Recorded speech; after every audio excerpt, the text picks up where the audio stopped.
اللي طلعت احتفلت. كل انسان البارحه طلع احتفل. شوفون هذا الغالي، هذا شغله لاجل الغالي وبالنعال وعلى راسه ويطلع برا الكل.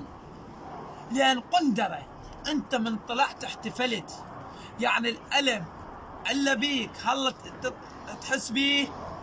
كم شهيد عندنا انت مكان ما تطلع تحتفل وتدور ملاهي وتدور مكانات راقيه وتقعد بيهن وتحتفل. ما تفكر بام الشهداء، ما تفكر بالناس اللي حصر عليهم لقمه الخبز، وانت تتفيك له وترقع ارقم الملابس وتطلع على كل شارب. البارحه احتفل.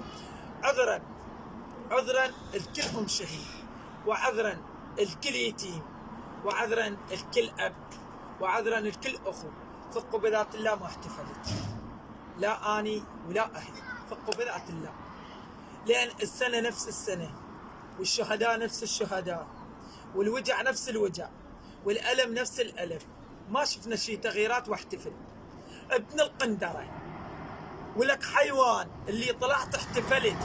شنو اللي تغييرات اللي شفته وانت طلعت احتفلت؟ واريد احتفل براس السنه. بس انت دماغك محشه خرا يا ابن الخرا. انت حيوان مو بشر. لو بشر ما تطلع تحتفل.